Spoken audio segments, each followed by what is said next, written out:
اللہ اللہ اللہ۔ ایک بات جو آزمائش میں، تکلیف میں بڑی سمجھنے کے لائق ہے، اور اس کے لیے بھی بہت ساری راہیں انسان کی کھلتی ہیں، اس کو بھی اچھے طریقے سے سمجھ لیں۔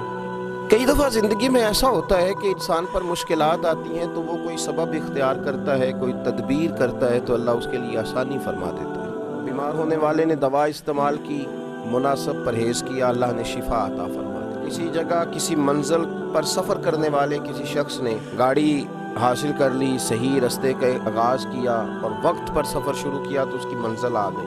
بہت سارے انسان کو دنیا میں مشکلات کا سامنا ہوتا ہے، وہ اس کے لیے جب تیاری کرتا ہے، اسباب اختیار کرتا ہے، کوشش کرتا ہے دنیاوی طور پر، تو کہیں نہ کہیں اس کے لیے راستہ بن جاتا ہے، وہ نکل جاتا ہے۔ لیکن کبھی کبھی زندگی میں ایسا بھی ہوتا ہے کہ چاروں جانب اندھیرا نظر آنا شروع ہو جاتا ہے، محسوس ہوتا ہے کہ نکلنے کے راستے سارے مسدود ہوتے چلے جا رہے ہیں۔ یوں لگتا ہے کہ مشرق سے لے کر مغرب اور شمال سے لے کر جنوب تک شاید کوئی راستہ ایسا ہے ہی نہیں جو اس مشکل سے نکال سکے۔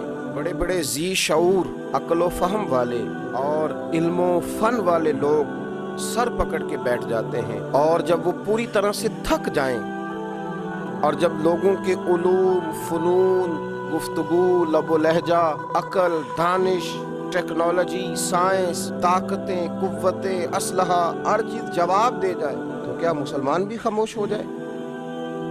جب سب علم و فضل والے ہتھیار پھینک دیں اس وقت پھر کیا رستہ اختیار کیا جائے کہ رستہ بن جائے، آسانی ہو جائے، منزل کی طرف بڑھنے کے لیے سواری کا بندوبست ہو جائے؟ تو میرے رب کریم نے وہاں بھی اپنے بندوں کو مایوس نہیں فرمایا، بلکہ اللہ کریم نے فرمایا وَمَن يَتَّقِ اللَّهَ يَجْعَل لَّهُ مَخْرَجًا۔ سورہ طلاق کو دیکھیے گا، فرمایا جو اللہ سے ڈرتا ہے اللہ اس کے لیے نجات کا رستہ پیدا فرما دیتا ہے، اللہ ہر مشکل سے نکلنے کے لیے اسے رستہ عطا کرے۔ اب جب سارے رستے مسدود ہو جائیں گے تو پھر مسلمان کون سا رستہ اختیار کرے گا؟ وہ استغفار کا رستہ ہے، وہ توبہ کا رستہ ہے، وہ اللہ کی بارگاہ میں حاضری کا رستہ ہے۔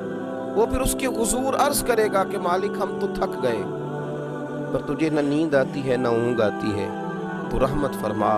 پھر لوگ استغفار کریں گے، پھر اس کی بارگاہ میں حاضری دیں گے، پھر اس کو منائیں گے، اور جب استغفار کا رستہ اختیار کیا جائے گا تو رب فرماتا ہے یجعل لہ مخرجا، میں ہر مشکل سے نکلنے کا رستہ عطا کروں گا، وَيَرْزُقْهُ مِنْ حَيْثُ لَا يَحْتَسِبُ، اور تمہیں وہاں سے روزی دوں گا کہ تمہارا گمان بھی نہیں ہوگا، تم نے سوچا بھی نہیں ہوگا۔ حضرت ابن عباس رضی اللہ تعالیٰ عنہ بیان فرماتے ہیں کہ نبی پاک صلی اللہ علیہ وسلم نے فرمایا جس نے استغفار کو لازم پکڑ لیا، جس نے اپنے اوپر لاگو کر لیا کہ مجھے اب استغفار کرنا ہے، مجھے اپنے رب سے بخشش مانگنی ہے، جس نے استغفار کو لازم پکڑ لیا، جو اب سارے رستے چھوڑ کے استغفار کے رستے پہ چل پڑا۔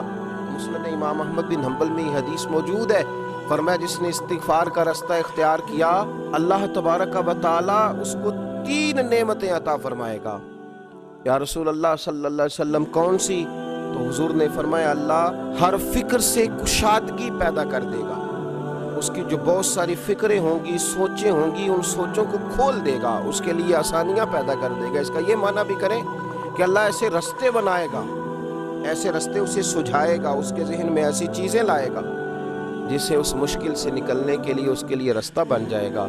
اور پھر نبی پاک صلی اللہ تعالیٰ علیہ وآلہ وسلم نے ارشاد فرمایا کہ اللہ تعالیٰ اس کے لیے ہر تنگی سے نکلنے کی راہ پیدا کر دے گا۔ ایک تو اس کے فکر کو کشادگی دے گا، اس کی سوچ کو کھول دے گا، ایک ہر تنگی سے نکلنے کے لیے رستہ بنائے گا جب گھٹن ہو چکی ہوگی، اندھیرا چھا چکا ہوگا، تو جو استغفار کو لازم پکڑے گا اللہ اس کے لیے رستہ بنائے گا۔ اور تیسرا میرے پیارے حبیب علیہ السلام نے فرمایا رب وہاں سے رزق دے گا کہ کبھی اس نے سوچا بھی نہیں ہوگا۔ تو جو استغفار کو لازم پکڑے اس کی اللہ فکر کو کشادہ کر دے، اللہ تنگی سے نکلنے کا رستہ بنا دے، تو اللہ تبارک و تعالیٰ اس کے لیے وہاں سے رزق کا بندوبست کرے گا جہاں سے اس نے کبھی سوچا بھی نہیں ہوگا، واپس لوٹا جائے، استغفار کا رستہ اختیار کیا جائے۔ میں گزارش کروں گا امت مسلمہ سے کہ صبح کی نماز کے بعد بھی کثرت استغفار ہو، رات کو بھی کثرت سے استغفار ہو، اپنے رب سے معافی چاہی جائے۔ جب بندہ استغفار کرتا ہے تو مالک پھر رحمت کی برکھا برساتا ہے، پھر وہ کرم کے بادل برساتا ہے، پھر وہ آسانی کرتا ہے۔ امید ہے کہ جب ہم جیسے گناہگار ندامت کے آنسو بہائیں گے تو عرش کا مالک رحمتوں کے دروازے کھول دے گا۔ اللہ سمجھنے کی توفیق عطا فرمائے۔